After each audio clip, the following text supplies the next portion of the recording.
ਜ਼ਾਹਿਰ ਹੈ ਮੇਰੀ ਇਸ ਧਰਤੀ ਦੀ ਬੋਲੀ ਪੰਜਾਬੀ ਹੈ ਤਾਂ ਪੰਜਾਬੀ 'ਚ ਲਿਆਉਣਾ ਮੈਂ ਆਪਣਾ ਫਰਜ਼ ਸਮਝਿਆ। ਖੁਦਾ ਦੀਆਂ ਕਿਤਾਬਾਂ ਜਿਹੜੀਆਂ ਹਨ, ਰੱਬੀ ਜਿਹੜੀ ਬਾਣੀ ਹੈ, ਉਹਦਾ ਕੋਈ ਵੀ ਇੱਕ ਸ਼ਬਦ ਹੇਰ ਫੇਰ ਕਰਨਾ, ਅਦਲਾ ਬਦਲੀ ਕਰਨੀ, ਇਹ ਬਹੁਤ ਬੜਾ ਪਾਪ ਸਮਝਿਆ ਜਾਂਦਾ ਹੈ। 1420 ਸਾਲ ਹੋ ਗਏ ਇਹਨੂੰ ਉਤਰੇ ਹੋਏ। ਉਸ ਵੇਲੇ ਤੇ ਹੁਣ ਤੱਕ ਇਹਦੇ ਵਿੱਚ ਕੋਈ ਇੱਕ ਸ਼ਬਦ ਨਹੀਂ, ਇੱਕ ਅੱਖਰ ਦਾ ਵੀ ਕੋਈ ਹੇਰ ਫੇਰ ਨਹੀਂ ਹੋਇਆ, ਇੱਕ ਨੁਕਤੇ ਦਾ, ਇੱਕ ਜ਼ੇਰ ਜ਼ਬਰ ਦਾ ਵੀ ਕੋਈ ਹੇਰ ਫੇਰ ਨਹੀਂ ਹੋਇਆ। ਨਾਂ ਮੇਰਾ ਹੋ ਗਿਆ, ਹਾਲਾਂਕਿ ਅਸਲ ਉਹਨਾਂ ਦਾ ਬੜਾ ਕਾਰਨਾਮਾ ਹੈ। ਮੈਂ ਤਾਂ ਸਮਝੋ ਗੋਲ ਮੈਂ ਕਰ ਦਿੱਤਾ, ਟੀਮ ਮੇਰੀ ਇਹ ਸਾਰੀ ਸੀ। 1980 ਦੇ ਆਖਰ 'ਚ ਇਹਦਾ ਇੱਕ ਪੋਰਸ਼ਨ ਜਿਹਨੂੰ 30ਵਾਂ ਪਾਰਾ ਕਹਿੰਦੇ ਹਨ, 30ਵਾਂ ਹਿੱਸਾ ਇਹਦਾ पारा ਉਹਦਾ ਨਾਂ ਹੈ वो पब्लिश हो गया। इस वक्त हम मौजूद हैं मलेर कोटला की ईदगाह में और मेरे साथ मौजूद हैं रमजान सेठ जी, जिन्होंने एक ऐसा काम किया है कि सारा मुस्लिम समाज जो पंजाब का है सारी उम्र इनका कर्ज नहीं उतार पाएगा। इन्होंने कुरान मजीद का पंजाबी भाषा में तर्जमा किया है और इनको ये आइडिया कहाँ से आया, इनसे जानने का प्रयास करेंगे। तो सही साहब, पहले तो स्वागत है आपका हमारे चैनल पे। शुक्रिया। सही साहब, ये आइडिया आपको कहाँ से आया, कैसे आया? और कुरान मजीद का तर्जमा करना आसान काम तो था नहीं। हजूर ये ਜਿਹੜਾ ਇਹ ਖਿਆਲ ਹੈ, ਇਹ ਹਰੇਕ ਉਹ ਸ਼ਖਸ ਜਿਹੜਾ ਮੁਸਲਿਮ ਹੈ ਉਹਦੇ ਦਿਲ ਦੀ ਆਵਾਜ਼ ਹੁੰਦੀ ਹੈ ਵੀ ਮੈਂ ਜਿਹੜੀ ਰੋਸ਼ਨੀ ਮੇਰੇ ਤੱਕ ਪਹੁੰਚੀ ਹੈ, ਹਜ਼ਰਤ ਮੁਹੰਮਦ ਸਾਹਿਬ ਜ਼ਰੀਏ ਜਿਹੜੀ ਆਵਾਜ਼ ਪਹੁੰਚੀ ਹੈ, ਮੇਰੇ ਦੂਜੇ ਭਰਾਵਾਂ ਤੱਕ ਪਹੁੰਚੇ। ਤਾਂ ਮੇਰਾ ਪੰਜਾਬੀ ਸਮਾਜ ਹੈ ਸਾਰਾ, ਮੈਂ ਵੀ ਖੁਦ ਇਹੀ ਚਾਹਨਾ ਹਾਂ, ਇਹੀ ਚਾਹੁੰਦਾ ਸੀ, ਇਹੀ ਚਾਹੂੰਗਾ ਕਿ ਇਹ ਆਵਾਜ਼ ਜਿਹੜੀ ਇਹ ਰੋਸ਼ਨੀ ਹੈ ਦੂਜਿਆਂ ਤੱਕ ਪਹੁੰਚੇ। ਜ਼ਾਹਿਰ ਹੈ ਮੇਰੀ ਇਸ ਧਰਤੀ ਦੀ ਬੋਲੀ ਪੰਜਾਬੀ ਹੈ ਤਾਂ ਪੰਜਾਬੀ 'ਚ ਲਿਆਉਣਾ ਮੈਂ ਆਪਣਾ ਫਰਜ਼ ਸਮਝਿਆ ਅਤੇ ਮੈਨੂੰ ਇਹਦਾ ਖੁਸ਼ਕਿਸਮਤੀ ਨਾਲ ਮੈਨੂੰ ਇਹਦਾ ਮੌਕਾ ਮਿਲਿਆ, ਰੱਬ ਨੇ ਦਿੱਤਾ।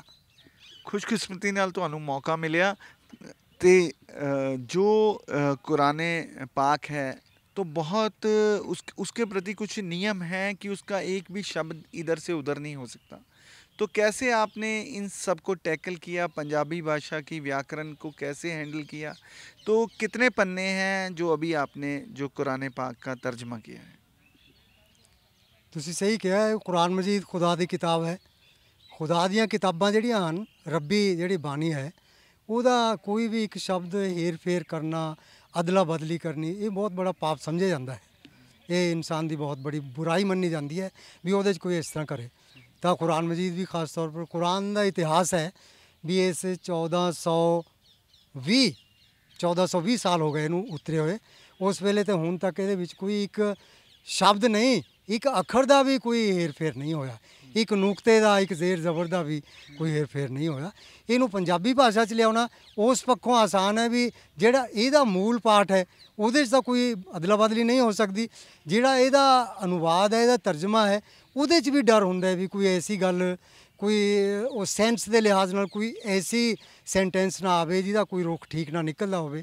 ਤਾਂ ਉਹਦੇ ਖਾਤਰ ਬੜਾ ਧਿਆਨ ਰੱਖਿਆ ਗਿਆ ਹੈ ਕਿ ਇਸ ਨੂੰ ਪੰਜਾਬੀ ਭਾਸ਼ਾ 'ਚ ਰੂਪਾਂਤਰਨ ਕਰਦੇ ਹੋਏ ਇਹਦਾ ਵੀ ਕੋਈ ਗੱਲ ਇਹਦੀ ਜਿਹੜੀ ਮੂਲ ਸੈਂਸ ਹੈ ਉਹ ਤੋਂ ਨਾ ਹਟੇ, ਉਹ ਜੋ ਕੁਝ ਇਹ ਕਹਿੰਦਾ ਹੈ वही गल पंजाबी प्यारों तक पहुँचे। तो रमजान जी, कितने पेज हैं जो आपने अनुवाद किया है? तो कितना खर्चा आया और कौन कौन से लोगों ने आपकी मदद की? हजूर 1248 पन्नियां की किताब है, मुबारक किताब जी 1248 पन्नियां की है। ये मेरे नाल मेरे 3 होर सज्जना ने जिहड़े बड़े विद्वान और लर्नड पर्सन थे, उन्होंने मेरा साथ दिता है। मौलवी मोहम्मद अब्दुल रऊफ साहब थे, अरबी के बड़े फाजिल विद्वान सी। डॉक्टर तारिक किफ़ायतुल्ला सी, head of the department Urdu Persian Punjabi university च। मोहम्मद जमील सी मेरे सज्जन, मेरे नाल प्राइमरी स्कूल च टीचर सी। असी चारे जनिया ने मिल के ये किया है।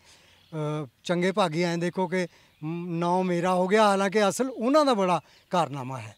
मैं तो समझो गोल मैं कर दिता, टीम मेरी ये सारी सी, अल्हम्दुलिल्लाह। तो जब आपने ये निर्णय किया, फैसला किया कि आप ये फैसला करेंगे, इसको पंजाबी भाषा में अनुवाद करेंगे, तो वो कौन सा मुबारक दिन था? कब आपने सोचा और कब इस पे काम शुरू किया? 1980 सन 1980 की बात है। ये जनवरी फरवरी च ये पर गल हुई सी ते वो काम स्टार्ट हो गया। 1980 के आखिर च ਇਹਦਾ ਇੱਕ ਪੋਰਸ਼ਨ ਜਿਹਨੂੰ 30ਵਾਂ ਪਾਰਾ ਕਹਿੰਦੇ ਹਨ, 30ਵਾਂ ਹਿੱਸਾ ਇਹਦਾ ਪਾਰਾ ਅਮ ਉਹਦਾ ਨਾਂ ਹੈ ਅਮ, ਉਹ ਪਬਲਿਸ਼ ਹੋ ਗਿਆ, ਰਿਲੀਜ਼ ਹੋ ਗਿਆ। ਡਾਕਟਰ ਮੋਹਨ ਸਿੰਘ ਦੀਵਾਨਾ ਬਹੁਤ ਵੱਡੇ ਵਿਦਵਾਨ ਆਦਮੀ ਸੀ ਉਸ ਵੇਲੇ ਦੇ, ਪੰਜਾਬੀ ਦੇ ਸਭ ਤੋਂ ਉੱਚੇ ਸਾਹਿਤਕਾਰਾਂ 'ਚ ਉਹਨਾਂ ਦਾ ਨਾਂ ਆਉਂਦਾ ਸੀ। ਗਲਬਨ 1912-14 'ਚ ਉਹਨਾਂ ਦੀ PhD ਸੀ ਕਲਕੱਤਾ ਯੂਨੀਵਰਸਿਟੀ ਤੋਂ। ਉਹਨਾਂ ਨੇ ਇਹ ਰਿਲੀਜ਼ ਕੀਤਾ, ਮਲੇਰਕੋਟਲੇ ਤਸ਼ਰੀਫ ਲਿਆਏ ਸੀ। ਇੰਡੀਅਨ ਐਕਸਪ੍ਰੈਸ ਦੀ ਟੀਮ ਆਈ ਸੀ ਜਿਹਨੇ ਇਹ ਉਸ ਵੇਲੇ ਦੂਰਦਰਸ਼ਨ ਵਗੈਰਾ ਬਣੇ ਨਹੀਂ ਸੀ, ਇਹ ਸਟੂਡੀਓ ਵਗੈਰਾ ਜਲੰਧਰ ਦੇ, ਤਾਂ ਰੇਡੀਓ ਵਾਲੇ ਥੇ, ਕੁਝ ਪ੍ਰੈਸ ਵਾਲੇ ਥੇ। ਇੰਡੀਅਨ ਐਕਸਪ੍ਰੈਸ ਦੀ ਟੀਮ ਸੀ, ਮੈਨੂੰ ਯਾਦ ਹੈ 1900 ਦਸੰਬਰ 1980 ਦੀ ਗੱਲ ਹੈ। ਉਹ ਤੋਂ ਬਾਅਦ ਫਿਰ ਇਹ ਕੰਮ ਚੱਲਦਾ ਰਿਹਾ। ਉਹ 1997 में कंप्लीट हो। कुरान जब नाजिल हुई थी कुरान, तो 23 साल का समय लगा था। हाँ जी, हाँ जी। तो आपको कितना समय लगा इसका अनुवाद करने में? ਉਹਦੇ ਨਾਲ ਤੁਲਨਾ ਕਰਨ ਦੀ ਤਾਂ ਮੈਂ ਜ਼ਰੂਰਤ ਵੀ ਨਹੀਂ ਕਰ ਸਕਦਾ। ਮੈਂ ਤਾਂ ਨਿਮਾਣਾ ਉਹਨਾਂ ਦੇ ਪੈਰਾਂ ਦੀ ਧੂੜ ਦੇ ਬਰਾਬਰ ਵੀ ਨਹੀਂ ਹਾਂ। ਉਹਨਾਂ ਨੂੰ 23 ਵਰ੍ਹੇ ਲੱਗੇ ਰੱਬ ਵੱਲੋਂ ਜਿਹੜੀ ਬਾਣੀ ਆਉਂਦੀ ਸੀ ਰੱਬ ਦੇ ਬੰਦਿਆਂ ਤੱਕ ਪਹੁੰਚਾਉਣ ਲਈ। ਮੈਨੂੰ ਤਾਂ 18 ਵਰ੍ਹੇ ਆਪਣੇ ਪੰਜਾਬੀਆਂ ਤੱਕ ਪਹੁੰਚਾਉਣ ਲਈ ਲੱਗ ਗਏ। ਮੈਂ ਨਿਮਾਣਾ ਆਦਮੀ, ਮੈਨੂੰ ਬਸ ਰੱਬ ਨੇ ਬਲ ਬਖਸ਼ਿਆ, मैं थोड़ी बहुत सेवा की थी। तो जब आप पंजाबी का अनुवाद कर रहे थे तो पंजाबी में व्याकरण की भी बहुत से शब्द हैं, बिंदी टिप्पी बहुत से ऐसे हैं, तो हर बात का ख्याल रखना पड़ता है भी कुछ भी ऐसा जो शब्द का अर्थ का अनर्थ ना हो जाए। तो व्याकरण के तौर पर आप इतने सक्षम थे कि आप खुद कर पाए या आपकी पंजाबी के कुछ लोगों ने भी मदद की? हजूर मैं पंजाबी हाँ, पंजाबी माँ का पुत्र हाँ, ਪੰਜਾਬੀ ਬੋਲਦਾ, ਲਿਖਦਾ, ਪੜ੍ਹਦਾ ਹਾਂ, ਸਮਝਦਾ ਹਾਂ। ਲੇਕਿਨ ਇਹਦਾ ਤਰਜਮਾ ਕਰਨ ਲਈ ਕੁਝ ਹੋਰ ਗੱਲਾਂ ਦੀ ਵੀ ਲੋੜ ਸੀ। ਮੇਰੇ ਉਸਤਾਦ ਹੈਡਮਾਸਟਰ ਮੁਹੰਮਦ ਕਿਫਾਇਤੁੱਲਾ ਸੀ, ਇਸਲਾਮੀਆ ਹਾਈ ਸਕੂਲ ਦੇ ਹੈਡਮਾਸਟਰ ਸੀ। ਉਹਨਾਂ ਨੇ ਮੈਨੂੰ ਮਸ਼ਵਰਾ ਦਿੱਤਾ ਸੀ ਵੀ ਤੂੰ ਆਨਰਜ਼ ਇਨ ਪੰਜਾਬੀ ਕਰ। ਮੈਂ ਪੰਜਾਬੀ ਯੂਨੀਵਰਸਿਟੀ ਤੋਂ ਗਿਆਨੀ ਦਾ ਐਗਜ਼ਾਮ ਪਾਸ ਕੀਤਾ ਅਤੇ ਮੈਨੂੰ ਸਟੱਡੀ ਦਾ ਮੌਕਾ ਮਿਲਿਆ। ਉਸ ਵੇਲੇ ਪੁਰਾਣਾ ਜ਼ਮਾਨਾ ਸੀ, ਉਹ ਗਾਈਡਾਂ ਪਰ ਗਿਆਨੀ ਨਹੀਂ ਹੁੰਦੀ ਸੀ। ਉਦੋਂ ਬਾਕਾਇਦਾ ਸਿਲੇਬਸ ਜਿਹੜਾ ਕਿਊਰੀਕਲਮ ਹੁੰਦਾ ਬੜਾ ਔਖਾ ਸੀ। 32-34 ਕਿਤਾਬਾਂ ਸੀ, ਕਿਤਾਬਾਂ ਪੜ੍ਹ ਕੇ ਐਗਜ਼ਾਮ ਦਿੱਤਾ ਜਾਂਦਾ ਸੀ। ਉਹ ਬਣੇ ਬਣਾਏ ਰੱਟੇ ਹੋਏ ਕੁਐਸਚਨ ਜਿਹੜੇ ਗਾਈਡਾਂ ਦਿੰਦੀਆਂ ਉਹ ਨਹੀਂ ਸੀ। ਅਤੇ ਮੈਨੂੰ ਜਦ ਮੌਕਾ ਮਿਲਿਆ ਅਧਿਐਨ ਦਾ ਪੰਜਾਬੀ ਸਾਹਿਤ ਦੇ, ਪੰਜਾਬੀ ਇਤਿਹਾਸ ਦੇ, ਤਾਂ ਮੇਰੇ ਗਿਆਨ 'ਚ ਵੀ ਥੋੜ੍ਹਾ ਬਹੁਤ ਜੈਸਾ ਵੀ ਇਹ ਵਾਧਾ ਹੋਇਆ ਤਾਂ ਮੈਨੂੰ ਇਹਦਾ ਸ਼ੌਕ ਵੀ ਵਧਿਆ। अच्छा सही साहब, एक बात बताइए, जब आप अनुवाद कर रहे थे तो कुरान को आपने बहुत अच्छे से हिफ्ज़ भी किया होगा, तो बहुत अच्छे से उसको जाना भी होगा, तो आपको कुरान की सबसे अच्छी बात क्या लगी? ਮੈਂ ਕੁਰਾਨ ਨੂੰ ਅੱਛੇ ਤੌਰ ਪਰ ਜਾਣਨ ਦੀ ਵੀ ਕੋਸ਼ਿਸ਼ ਕੀਤੀ, ਕੁਰਾਨ ਨੂੰ ਪੜ੍ਹਿਆ ਵੀ, ਸਮਝਿਆ ਵੀ, ਲੇਕਿਨ ਮੈਂ ਬੇਭਾਗ ਹਾਂ, ਮੈਂ ਇਹਨੂੰ ਹਿਫਜ਼ ਨਹੀਂ ਕੀਤਾ। ਹਿਫਜ਼ ਕਹਿੰਦੇ ਹਨ, ਅਰਬੀ ਦਾ ਸ਼ਬਦ ਹੈ ਹਿਫਜ਼, ਕਹਿੰਦੇ ਕੰਠ ਕਰਨਾ। ਸਾਰਾ ਕੁਰਾਨ ਆਪਣੇ ਸਰੀਰ ਦੇ ਵਿੱਚ ਲੈ ਆਉਣਾ, ਇਹ ਇੰਨੀ ਵੱਡੀ ਦਾਤ ਹੈ ਰੱਬੀ, ਇਹ ਮੈਂ ਇਹਨੂੰ ਯਾਦ ਨਹੀਂ ਕਰ ਸਕਿਆ। ਉਹਨੂੰ ਹਾਫਿਜ਼ ਕਹਿੰਦੇ ਹਨ, ਮੈਂ ਹਾਫਿਜ਼ ਨਹੀਂ ਹਾਂ। ਹਾਂ, ਕੁਰਾਨ ਨੂੰ ਸਮਝਣ ਦੀ ਕੋਸ਼ਿਸ਼ ਕੀਤੀ ਹੈ। ਮੈਨੂੰ ਤਾਂ ਸਾਰਾ ਕੁਰਾਨ ਹੀ ਇਨਸਾਨ ਲਈ ਲੱਗਦਾ ਹੈ। ਕੁਰਾਨ ਔਰ ਇਨਸਾਨ ਇੱਕੋ ਹੀ ਗੱਲ ਹਨ। ਅਤੇ ਤੁਸੀਂ ਹੈਰਾਨ ਹੋਵੋਗੇ, ਕੁਰਾਨ ਦਾ ਜਿੱਥੋਂ ਕੁਰਾਨ ਸ਼ੁਰੂ ਹੁੰਦਾ ਹੈ ਉਹ ਵੀ ਇਨਸਾਨ ਲਈ ਸ਼ੁਰੂ ਹੁੰਦਾ ਹੈ। ਜਿਹੜਾ ਇਹਦਾ ਆਖਰੀ ਚੈਪਟਰ ਹੈ 114ਵਾਂ, ਉਹ ਵੀ ਇਨਸਾਨ ਪਰ ਹੀ ਖਤਮ ਹੁੰਦਾ, ਯਾਨੀ ਮਨੁੱਖ ਮਾਤਰ ਲਈ ਹੈ। ਅਤੇ ਸਭ ਕੁਝ ਮਨੁੱਖ ਮਾਤਰ ਲਈ ਹੈ। ਅਨਾਸ ਹੈ ਉਹਦਾ ਨਾਂ, ਉਸ 114ਵੇਂ ਚੈਪਟਰ ਦਾ ਨਾਂ ਅਨਾਸ ਹੈ। ਅਨਾਸ ਅਰਬੀ 'ਚ ਮਨੁੱਖ ਨੂੰ ਕਹਿੰਦੇ ਹਨ। ਉਹ ਜਿੱਥੋਂ ਸ਼ੁਰੂ ਹੋਇਆ ਉਹ ਵੀ ਇਸੇ ਤਰ੍ਹਾਂ ਹੀ ਹੈ। ਯਾਨੀ ਕੁਰਾਨ ਜਦ ਆਉਣਾ ਸ਼ੁਰੂ ਹੋਇਆ, ਉਹ ਜਦ ਵੀ ਹੈ ਉਹਦੇ 'ਚ ਪੜ੍ਹਨ ਲਈ ਆਇਆ। ਉਸ ਵੇਲੇ 1420 ਸਾਲ ਪਹਿਲਾਂ ਕੁਰਾਨ ਦਾ ਨਾਂ ਹੀ ਹੈ। ਕੁਰਾਨ ਦੇ ਅਰਥ ਅਰਬੀ 'ਚ ਹਨ ਪੜ੍ਹਨਾ। ਬਹੁਤ ਪੜ੍ਹਨ ਵਾਲੀ ਚੀਜ਼ ਜਿਹੜੀ ਬਾਰ-ਬਾਰ ਪੜ੍ਹੀ ਜਾਵੇ, ਹਮੇਸ਼ਾ ਪੜ੍ਹੀ ਜਾਵੇ, ਉਹਨੂੰ ਅਰਬੀ ਭਾਸ਼ਾ 'ਚ ਕਹਿੰਦੇ ਹਨ ਕੁਰਾਨ। ਇਹ ਕੁਰਾਨ ਹੈ। तो क्योंकि कुरान को लेकर कुछ लोग हैं, कुछ असामाजिक तत्व हैं जो भ्रम फैलाते हैं, तो अभी आपने इसका अनुवाद भी किया है, तो ऐसे लोगों का भ्रम दूर करने के लिए कुछ तो बताएंगे, क्योंकि वो कुरान के बारे में अपशब्द भी बोलते हैं जो जायज़ नहीं है। तो आपने कुरान पढ़ा है, पढ़ते वक्त उनका अनुवाद करते वक्त कुछ लोग कहते हैं कि जो इस्लाम है वो शांति का संदेश नहीं देता है, जबकि पूरा इस्लाम इस बात की बात करता है कि ये जो इस्लाम धर्म है वो शांति का संदेश देता है। हजूर, ये इतिहास बड़ा पुराना है। 1400 साल पहले ही कुरान का विरोध शुरू हो गया सी। हज़रत मुहम्मद साहब अपने कबीले कुरैश दे ਸਭ ਤੋਂ ਜ਼ਿਆਦਾ ਸੱਚੇ ਔਰ ਭਲੇ ਪੁਰਸ਼ ਸੀ। ਉਹਨਾਂ ਨੂੰ ਮੁਹੰਮਦ ਲੋਕ ਘੱਟ ਕਹਿੰਦੇ ਸੀ, ਉਹਨਾਂ ਨੂੰ ਸਾਦਿਕ ਕਹਿੰਦੇ ਸੀ। ਸਾਦਿਕ ਦੇ ਮਾਨੇ ਸਚਿਆਰ। ਉਹ ਸਭ ਦੇ ਕੰਮਾਂ ਦੇ ਸੀ, ਅਮਾਨਤਾਂ ਰੱਖਦੇ ਸੀ, ਉਹਨਾਂ ਨੂੰ ਕਹਿੰਦੇ ਸੀ ਅਮੀਨ। ਸਾਦਿਕ ਔਰ ਅਮੀਨ ਕਹਿੰਦੇ ਸੀ। 40 ਵਰਿਆਂ ਦੀ ਜਦ ਆਯੂ ਹੋਈ, ਜਦ ਕੁਰਾਨ ਦੀ ਆਵਾਜ਼ ਉਹਨਾਂ ਨੇ ਪੇਸ਼ ਕਰਨੀ ਸ਼ੁਰੂ ਕੀਤੀ ਤਾਂ ਉਹ ਉਹਨਾਂ ਦਾ ਇੰਨਾ ਵਿਰੋਧ ਹੋਇਆ। ਜਿਹੜੀ ਦੁਨੀਆ ਦੀ ਸਭ ਤੋਂ ਵੱਡੀ ਸਤਿਕਾਰਤ ਮਸੀਤ ਹੈ, ਜਿਹਨੂੰ ਕਾਬਾ ਕਹਿੰਦੇ ਹਨ, ਹਰਮ ਕਹਿੰਦੇ ਹਨ ਮੱਕੇ 'ਚ, ਉਹਦੇ 'ਚੋਂ ਕੱਢ ਦਿੰਦੇ ਸੀ। ਇੱਟਾਂ ਪੱਥਰ ਰੋੜੇ ਢੀਮਾ ਮਾਰਦੇ ਸੀ, ਬੁਰਾ ਭਲਾ ਕਹਿੰਦੇ ਸੀ, ਸ਼ਾਇਰ ਕਹਿੰਦੇ ਸੀ, ਜੋ ਕੁਝ ਤੂੰ ਪੇਸ਼ ਕਰ ਰਿਹਾ ਕੁਰਾਨ ਇਹ ਤਾਂ ਸ਼ੇਰ ਹੈ। ਮਜਨੂ ਕਹਿੰਦੇ ਸੀ, ਦੀਵਾਨਾ ਕਹਿੰਦੇ ਸੀ, ਕਾਹਿਨ ਕਹਿੰਦੇ ਸੀ, ਜਾਦੂਗਰ ਕਹਿੰਦੇ ਸੀ, ਸਾਹਿਰ ਕਹਿੰਦੇ ਸੀ।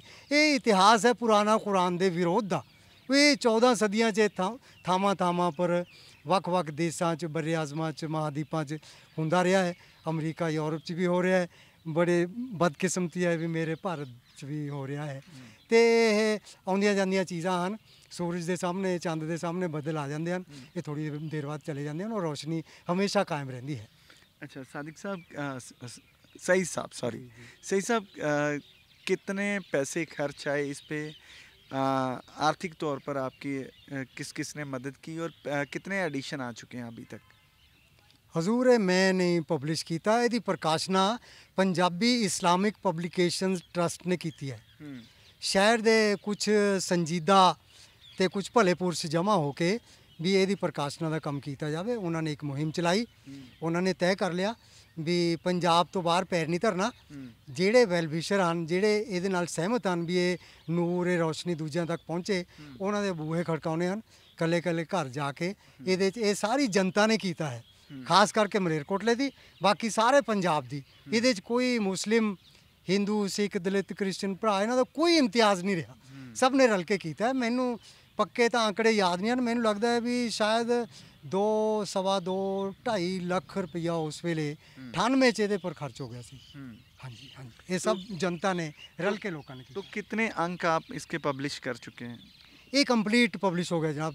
ਇਹਦੇ 30 ਇਹਦੇ ਭਾਗ ਹਨ। 30 ਸਿਪਾਰੇ ਕਹਿੰਦੇ ਨੇ ਉਹਨੂੰ, ਸਿਪਾਰੇ 30 ਭਾਗ ਹਨ। ਉਹ 114 ਇਹਦੀਆਂ ਸੂਰਤਾਂ ਹਨ, ਚੈਪਟਰ 114। ਇਹ ਖੁਦਾ ਦੇ ਫਜ਼ਲੋ ਕਰਮ ਨਾਲ ਇਹ ਕੰਪਲੀਟ 114 ਚੈਪਟਰ ਇਹਦੇ 'ਚ ਆ ਗਏ। ਇਹਦਾ ਜਿਹੜਾ 30ਵਾਂ ਭਾਗ ਹੈ ਉਹ ਸਨ 1980 'ਚ ਆ ਗਿਆ ਸੀ, ਦਸੰਬਰ 80 'ਚ। ठीक है, तो कुरान का कोई संदेश जो आप लोगों को देना चाहें, हमारे दर्शकों को बताना चाहें, कुरान का कोई ऐसा संदेश? ਕੁਰਾਨ ਦਾ ਸੰਦੇਸ਼, ਇਹਦਾ ਮੂਲ ਤੱਤ ਜਿਹੜਾ ਹੈ, ਮੈਂ ਸਮਝਦਾ ਹਾਂ, ਮੇਰੀ ਛੋਟੀ ਜਿਹੀ ਸਮਝ ਹੈ ਕਿ ਇੱਕੋ ਇੱਕ ਤੱਤ ਹੈ। ਉਹ ਹੈ ਵੀ ਇਹ ਸਾਰੀ ਸ੍ਰਿਸ਼ਟੀ ਜਿਹੜੀ ਹੈ, ਸਾਰਾ ਬ੍ਰਹਿਮੰਡ ਹੈ, ਇਹ ਰੱਬ ਦੀ ਰਚਨਾ ਹੈ। ਉਸ ਮਾਲਿਕ ਸੱਚੇ ਪਾਤਸ਼ਾਹ ਦੀ ਰਚਨਾ ਹੈ।